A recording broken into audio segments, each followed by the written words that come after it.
36 of DALLÄSTHETIC, and I'm happy to have with me today Lisa Huffaker. Welcome, Lisa. Thank you. Lisa is an interdisciplinary artist doing all kinds of things, including, what are some of the things that you do? It's a lot. So I'm a classical singer by training, but I'm also a poet, and I make visual art and try to bring those things together through bookmaking. So exciting. We first kind of came together a little over maybe a year ago. I did a Pechakucha, or Pechakucha. Pechakucha. That's how it should, yeah. I did a Pechakucha and at the, in Oak Cliff, and Lisa also, really performed one. I spoke one, you performed one, and it was poetry with kind of animation and some collages, series of collages that kind of had a text that grew out of the visual work. Yeah, it was quite something. And I knew that she was there on behalf of White Rock Scene Machine, but I didn't know that it was gonna be so performative. It was really captivating. Thank you. And so we began that discussion, at that point, well, let's do something. And as chaos rolled around, was beginning to roll around this year, we thought about activating the under the stairs space at the gallery, as it's also called, the Under the Stairs Gallery, with the White Rock Zine Machine. And let's look at the installation, and then we'll talk about some of this. So this is how, when you approach the installation, you see some of the zines there on display, and this kind of area that's calling out to you. What are the patterns that we're seeing there? So these patterns are glyphs. It's a kind of a non-alphabet that kind of grew out of my drawing. I started, I'm really obsessed with communication and how it fails. Yeah. And so I love it when language works, and I'm really interested in what happens when language doesn't work. So I thought a lot about how our hands are trained with so many micro motions that we become really adept at when we learn how to print and write.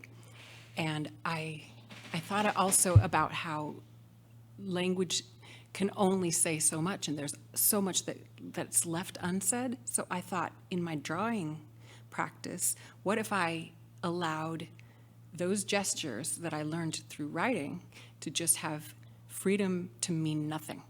So as I allowed that to happen, this whole non-alphabet of glyphs started to come out of my hand.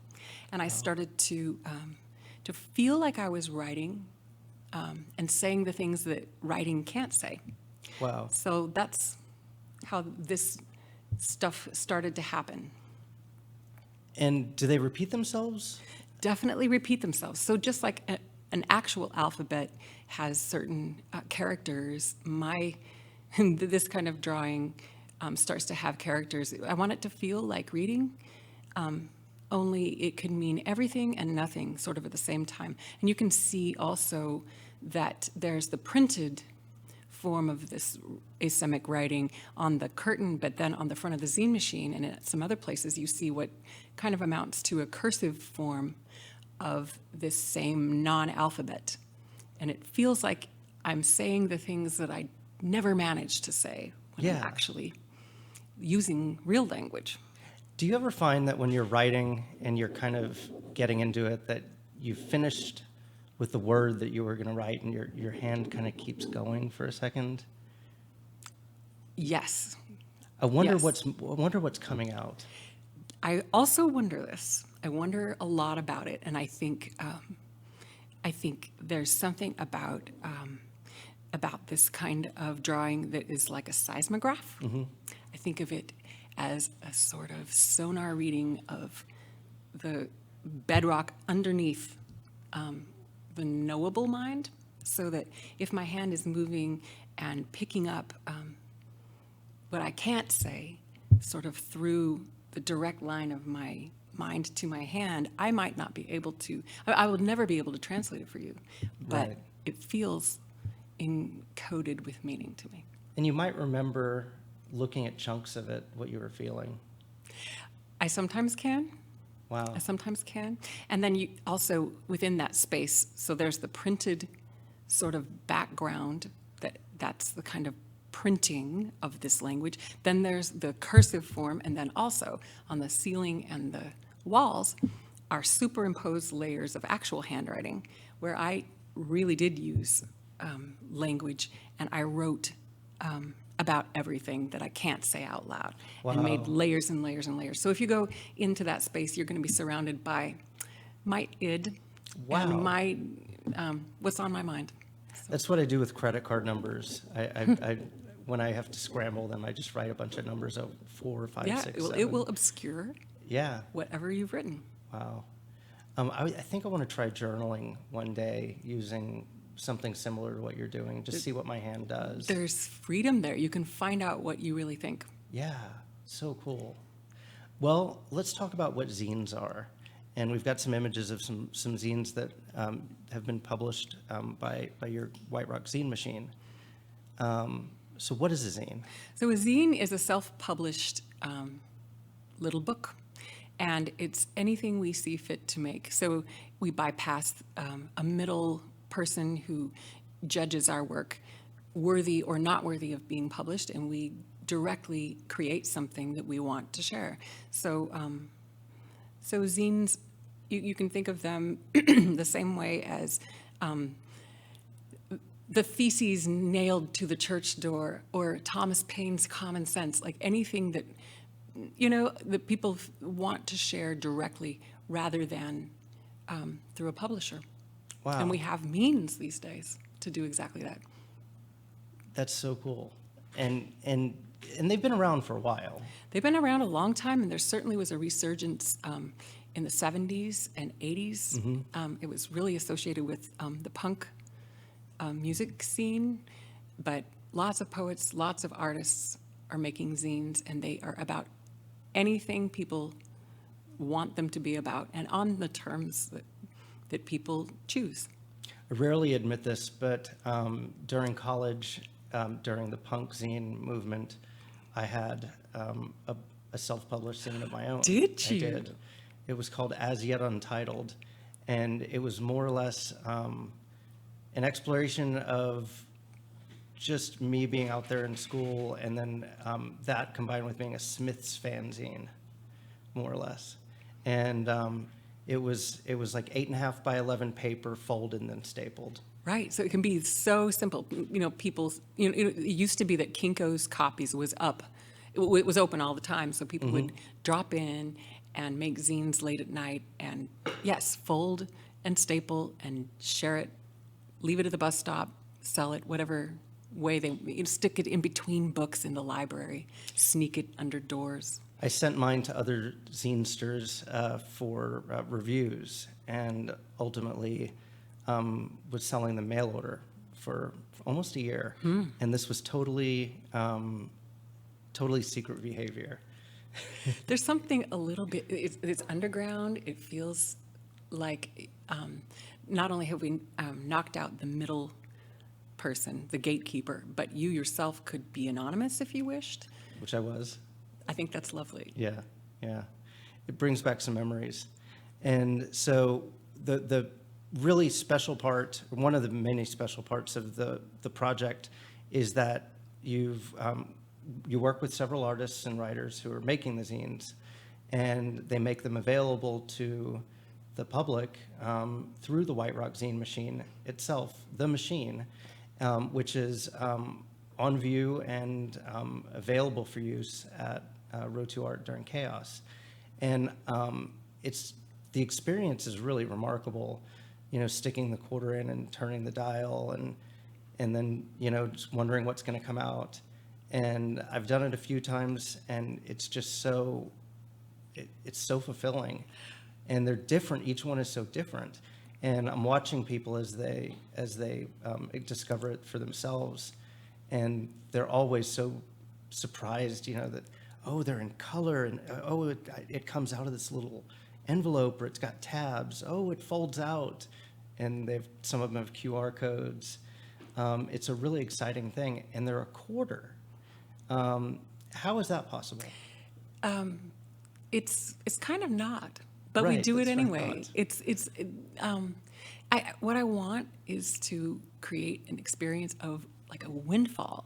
There's when you're a child and you have a quarter for the gumball machine and you put the coin in the machine and you turn the knob, there's this moment of frozen expectation, and it feels like everything will come true. Yeah. You know, and then we have our hopes dashed by all the things that the world is going to give us that show us that the world isn't really so wonderful. And I want to reverse that somehow through this project. So this is, so there's the activation of this tiny little investment, turning the knob. You have to activate it, and then instead of getting a piece of sugary rubber that's going to go stale in your mouth in 5 minutes, you get this marvelous little handmade book of art or writing, and I want them to be wonderful. I want people to feel they didn't quite deserve this. It feels that way. I want that. There's just, as an adult, it's so rare that you have an experience where you're investing so little to get something that like you want to keep, I mean, I hope so. yeah, it's a really interesting experience, and I highly recommend it. There are 8 artists, right? So we have, you've got there are some 12, there are 12 different zines. Could I say the names? Yes. We have wonderful, wonderful contributors. We have Terry Thoman, a wonderful printmaker. I made a zine. Wonderful zine by A. Kendra Green, an essayist who happens to have written a poem for this project. Dan Collins has made an amazing zine. Kimberly Alexander, who's a painter, has made 2 zines where she has kind of decoded her own process of painting and shown us kind of the interior of the psychology of her painting. Roberto Munguia has made a beautiful zine that has encaustic images and also graphite.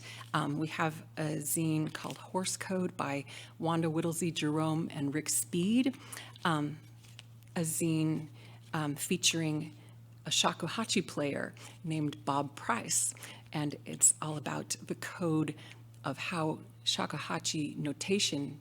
Oh, shakuhachi. Yeah. Sorry. The shakuhachi is a very ancient form of bamboo flute from okay. Japan. And the way that it's notated is so beautiful, and the calligraphy is a kind of code that I admired so much. So I made a drawing of the calligraphy, and there's a QR code so you can hear Bob Price playing the shakuhachi.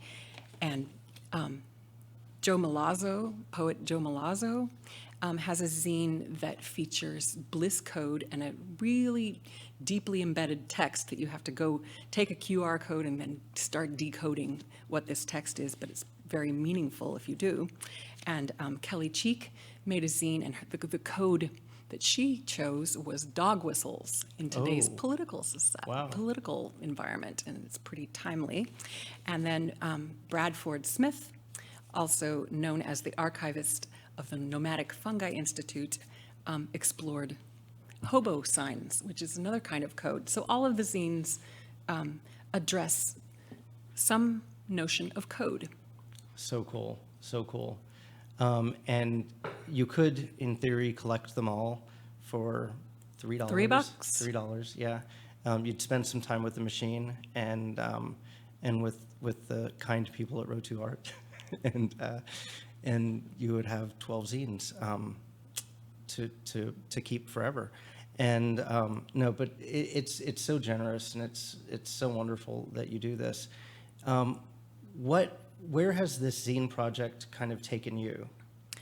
It has definitely put me in contact with wonderful contributors. And so there's been a lot of just beautiful collaborations that have grown out of it. And also, zine making has whetted my appetite for the book as a work of art. So I make a lot of artist books, and some of them are made from scratch with a lot of collage. Others are altered books where I take an existing book and dig into it with an X-Acto knife and make little chambers for objects. And I love the book as an object, and so I've definitely gotten more serious about the book. I think we've got images of a couple of the books. One with, there's one with thread that I found. Yes, this is actually a collaborative work.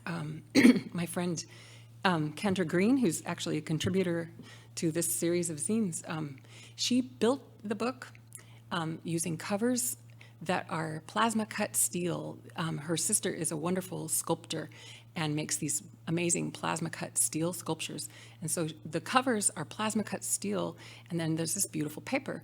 And so Kendra built the book, but then then I took a needle and thread, and Kendra also stitched the cover to the book using this waxed green thread, and I took some green thread and stitched the interior. And then this next one I thought was interesting. You took an old spelling book? Right, this is the Elementary Spell Book, and it is an old spelling primer. And what I've done here is I've tried to find poems embedded in this primer. Wow. And it's an amazing list of words. I think it's from, maybe it's 1908. And so I eliminate all the words except the poem that I find in there. And then I, of course, have to mark out everything else with a graphite hunk in some way or other. Wow. Have you seen the full moon I kissed his cheek? Was that? There it was in your spelling book all How this time. cool. All this time. There's so many mysteries out there that you just have to look for. Yes. Yes. That's really exciting. I don't have any other images, but you make collage. Definitely, collage is really important for me. Maybe, it's probably very much related to my love of text and love of books. I have stacks and stacks of books that I bought just to rip apart, and I love collecting paper and finding new relationships between the pieces. It's fun. I'm not an artist at all, oddly, as much time as I spend with art. But one thing that I've taken to occasionally is I have a collection of 80s interview magazines, Andy Warhol's Interview.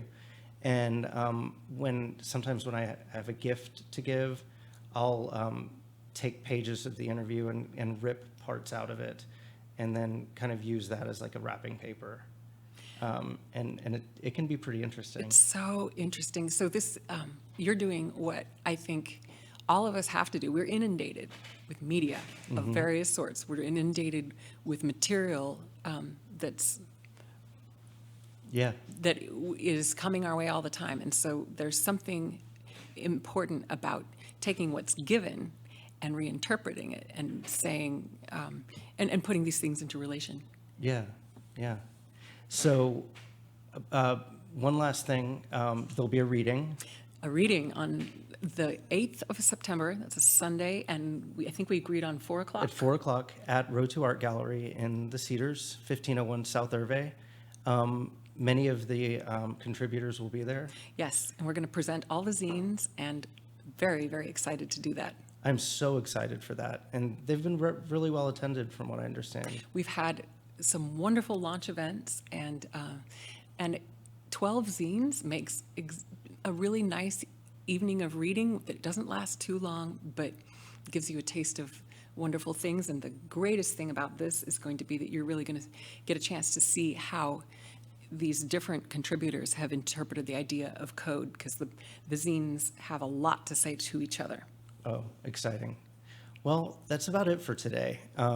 Thank you so much for joining me, Lisa, and thanks for watching. Thank you. All right, bye. Bye. Bye. I always say that.